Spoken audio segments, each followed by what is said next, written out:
Hosi, hosi, hosi. Umuti wa swikhongelo wa yingisela Papa, wa yingisela hosi, wa yingisela Jehovha, wa yingisela Jehovha wa mavandla.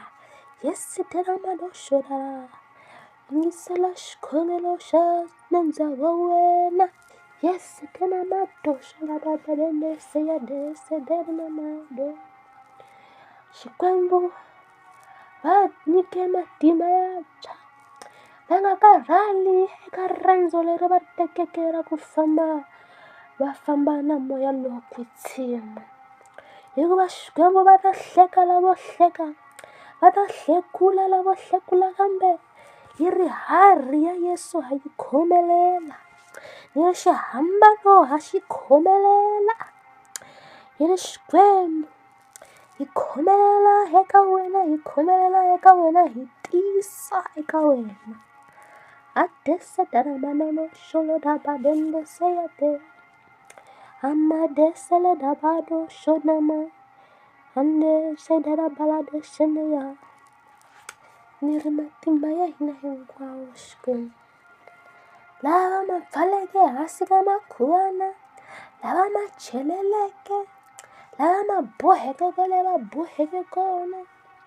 Hi ri Xikwembu a ma vuye emavokweni ma vana va wena, wa va tiva Xikwembu, wa va tiva na va khongelela hinkwavo. A ma vuye matimba, a ma vuye, a ma vuye, a ma vuye, a ma vuye. Horisa mabyi hinkwawo lama xanisaka vana va wena Xikwembu, ni ri ma horisa hinkwawo, ma huma hi nomo lowu. Mavabyi Xikwembu lama ma va tikiselaka vutomi, hosi, hosi, hosi, u nga va tshiki va xaniseka. Ndza va rilela, ndza va khongelela Xikwembu, u nga va tshiki va hlekuriwa hi valoyi, va nga va hlekuriwa hi valala, va hlekuriwa hi moya lowo biha. U nga va tshiki va va playground ya mademona Papa, va va playground ya mimoya leyo biha.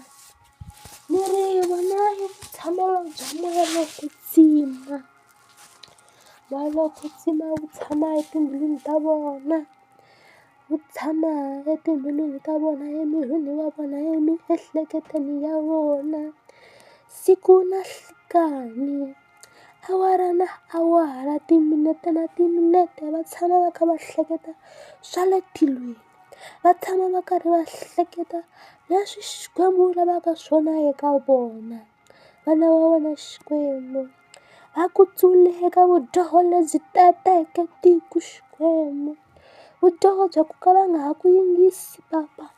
Va teka nawu wa wena va wu endla wu nga ri nchumu, va decide hi voxe leswaku ri leyi milawu va yi landzelela, leyi va yi landzela a va yi landzeleli.